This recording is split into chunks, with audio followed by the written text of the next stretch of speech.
The Book of Boba Fett, Season 1. This will be the full spoiler review. I have a review on my blog, soundedbettermyhead.com. It's got a handful of spoilers there, and like nothing super crazy, just, a couple things you might be like, oh, I didn't want to know that. But for the most part, I try to keep it pretty spoiler-free. I ended up giving the show a 2.5 out of 5. I think the show overall was kind of weak. And if it wasn't for a couple episodes we'll talk about later, I think the show would have got a much lower grade. And there's also another factor that keeps the grade from sinking too much lower, and that's just the fact that it's Star Wars. I'm a massive Star Wars fan, and when Star Wars is done correctly, I'm going to enjoy myself. And this show did a lot of that. There's a lot of Easter eggs from the prequels, from the original trilogy, from some of the video games, from the animated series, like just about every era and thing from the Star Wars universe. They find a little nugget there to throw in there that the audience can get excited about, and it makes it fun to watch. And I think obviously you don't have that, and I think you got a pretty boring show. The plot is bare bones. It's really not much more than Boba Fett takes over as the new crime lord of Tatooine, at least this territory that Jabba the Hutt once had, and he faces a couple challenges towards him being the boss, and I think that's about it. Like, it seriously feels like they had this idea for a show, and then they realized this will only cover like 2 episodes. So then the show has about 2 episodes worth of flashbacks where you see basically what happened with Boba from when he fell in the Sarlacc pit in Return of the Jedi to basically where we saw him in Mandalorian Season 1. And then again they ran out of material, so it essentially turned into the Mandalorian Season 3, Episode 0.5, I don't know what you want to call it, but the show turned into The Mandalorian for 2 episodes. And I'll get back to that in a little bit. But as far as the Boba Fett section, it's just, I think it really hurt that they didn't go in chronological order. Like, you would see the present day, and then he'd jump in the back to tank, and he'd have a flashback sequence, and it's like you just start to get into like the flashback, or you would just start to get into the present day stuff, and then you'd have the tank thing, and then you jump to like the other timeline. It just kind of killed the momentum. You got this suddenly nice guy Boba Fett in the present day, like trying not to kill really anybody and trying to be like a really different character than we've seen him before. And the flashbacks kind of show how he got there, but it's just, I really would have helped to see that journey and really see him change over time and see him bond with this new family with the Tuskens and really feel the loss when the Tuskens are taken out. And then, he moves on like, I'm going to move my life in this direction, and I want to rule Tatooine and make it a better place, even though it's not the most legal way of doing it by running the crime syndicate. But the payoff doesn't feel as strong when you're just kind of cutting back and forth. You really don't feel, the passage of time properly, or just, him changing as a person, or even just as he gets in with the Raiders and becomes part of the clan, they quick kill him off the next episode. You really don't get to feel too much of him being, like, it should have been a little bit more like he felt like he's part of this family for like years, like, and then they're killed. Like, it could have been done a lot better, and I think that would have really improved the show and made even the flimsy plot like that much stronger. But like I basically touched on a couple times, once you got past episode 4 and they have flashbacks, it becomes a Mandalorian show for 2 episodes, which, number one, is fantastic because I love that Mandalorian. It's a really good show, and we got characters that we really care about, like Grogu and Din Djarin, and seeing their story continue from where we left off. Like, it's engrossing. There's like 10 minutes of the Mandalorian putting together his new ship, and it's awesome to watch just because you like the character so much and you want to see what this character's going to his progression, and it just makes the Boba Fett seem even that much, more, pedestrian. Because it's like you just don't care about his struggle to be like this crime lord for seemingly no reason, when you got so much invested in the Mandalorian storyline and Grogu, and then all of a sudden you're doing Luke Skywalker showing up and training Grogu, and there's just so much in those 2 episodes that it's 100 times more interesting than anything they were doing with Boba Fett up to this point. And it's kind of ruins, I don't want to say ruins Mandalorian going forward, but you're taking some stuff from would have been presumably where season 3 would start and kind of getting it out of the way now, which is fine. I mean, I'm not going to complain about too much Mandalorian at this point, but just kills the momentum, and then the show wraps up. And it's a fine action sequence. It's just checking the boxes. Like it's like every season of these shows seems to end with most of the heroes you met throughout the season all come together, and they go after the bad guys, and they get overwhelmed. It looks like they're screwed, and then somebody comes in and like turns the tide, and they win this big battle. And it's happened to both season finales of Mandalorian and now Boba Fett, and this is kind of checking boxes. And you set up the Rancor's going to show up, and you're going to set up the Freetown people are going to show up, and so just got to see some missiles. We got to see whistling birds. Like this isn't like they had a checklist of everything that's got to happen in this last battle. And then another thing I think that hurt the show is you get this awesome reveal in the second to last episode that Cad Bane is involved, and he's an awesome character from the animated series, and it's really cool to see him in live action. And then he shows up the next episode and talks some shit, and then he gets killed, and that's it. First of all, for the death to be a little bit more meaningful, I think he should have been introduced a lot sooner in the season. And then also, I think that given the more direct antagonist for Boba, not Jabba's cousin showed up and then left, or that somewhere in the background the Pikes are being dicks and they're kind of getting the shit to like attack the Boba Fett's territory. You got like a face to like the enemy. He's going to, you got a charismatic bad guy like Cad Bane. I think that's so much better instead of just him kind of showing up and he has like one or two conversations with Boba Fett and then he gets killed off. I think that was kind of a waste. I think also Fennec Shan's wasted quite a bit. Like her big thing is kind of giving Boba Fett advice, which he pretty much ignores most of it. She gets a couple action sequences and a couple other badass moments, but she really doesn't get to do a lot. And since she only shows up at the end of the flashbacks, then you don't get to see much of that either.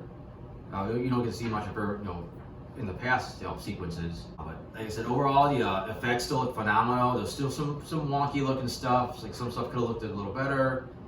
Like some of the speeder bike stuff still looks a little rough. Some of the CGI, it looks like CGI. Not bad CGI, it looks like great CGI, but you still look and say, you know what? The twins are CGI. The Rancor, that's CGI. You know what CGI looks like at this point. There's just something that's always a little bit off on it.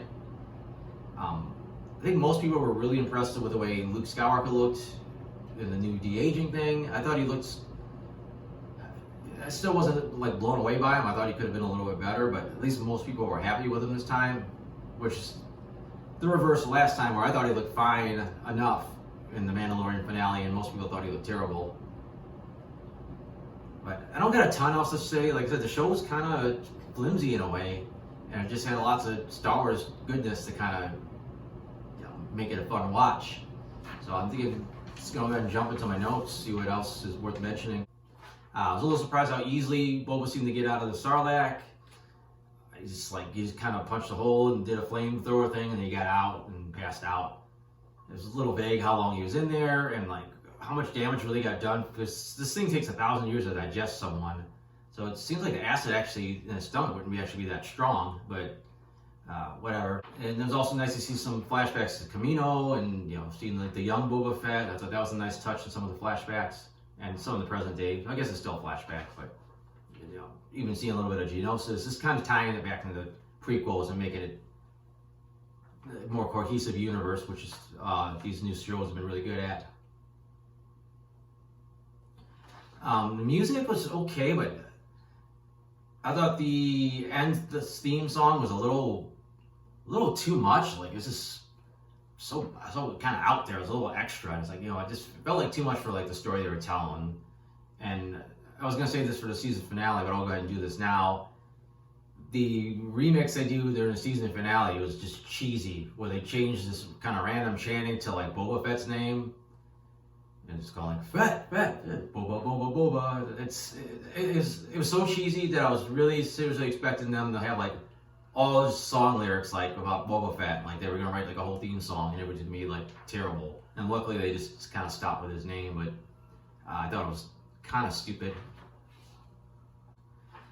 Didn't always just didn't quite feel like Boba Fett half the time, because he's usually walking around with his helmet off, or he didn't have his weapons on him. When you would finally get him in the helmet and he'd have his gun, he kind of had the classic Boba Fett pose. Then it felt like Boba Fett, but a lot of times it just felt like, just got bald guy walking around trying to be a badass. I did like them working the Pikes into the storyline, just because they are such a major criminal organization. Now, we've seen a little bit of them in Solo, but for the most part, they've been stuck to the animated series, so it was nice to get them in the live action. I didn't quite feel like they were as badass as they should have been. They did a little bit of this in The Mandalorian. They really take it another level here. Instead of making the Tuskens just these, monster guys that beat up people in the desert, they have a culture. They can be reasoned with. You could, get on their good side and even get into their clan. They actually got their own culture. It's just a matter of getting to like a point where you can communicate with them. And I just thought this is a really nice touch, taking these things that they're just a guy that beat up Luke from the first Star Wars and making them really something different and something more involved. Another thing that was rushed is we get the Rancor. Well, first of all, the twins was rushed. The twins show up. It's like, okay, well, he's going to be dealing with Jabba the Hutt's twins. His cousins. It's going to be them as the antagonists. Then they're like, no, we're out of here. Here's a Rancor for a gift. And then the Rancor is like, hey, this thing's cool. I want to ride it. And then we don't see any kind of training. It's just like in the finale, and you knew it was going to happen. He shows up riding it. Like even the Mandalorian had a montage learning how to ride a blurg in Mando season 1, and learning to ride a Rancor and bonding with this thing. It's like, like apparently we don't need to see it. A lot of people really hated episode 3, and I do think it was the weakest episode. Didn't really care for the mods. The car chase was just mediocre. It just seemed like a normal Hollywood car chase, but with like Star Wars dressing. There was nothing really that special about it. The Mando stuff, I thought the butcher shop he went to looked lame. It just looked like, seriously, like a Earth butcher shop, and they just put guys in alien costumes in there. Like they should have, the things that were hanging up in the rack should have looked more like beasts that you wouldn't find on Earth. Just like a little touch like that would have helped sell it a little bit better. But love seeing Mando with the Darksaber. It's interesting they went the route with the Rebels cartoon, where they say that saber does have weight to it, and it kind of reacts to like your emotions, and you're supposed to be guiding this energy and adding your energy to it. So it's kind of cool that Mando is kind of fighting with it, with what's going on in his life. I thought that was a nice twist. Also love them bringing up the history of the Darksaber on the show. I love the flashback of Mandalore being taken out. There's that awesome shot of the Imperial K2SO droids, whatever you want to call them, and the probe droids doing like their riff on the Terminator and coming in and this big apocalyptic scene of taking out the Mandalorians. Really cool they brought in the Naboo Starfighter, made that the Mando's new ship, and just made it more badass. You really telegraphed the ending by taking the droid port out and putting a little bubble back there where you could conveniently fit like a Yoda-sized buddy. It was really cool seeing the Order 66 flashback with Grogu. I wish we would have,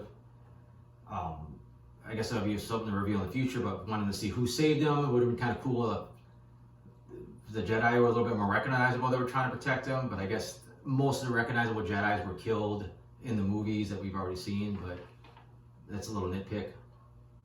I was actually pretty surprised to see them blow up Sanctuary, because I thought she was going to have a little more important role in this whole thing, but they ended up blowing her up along with her bar. At least Max Rebo seemed to get out.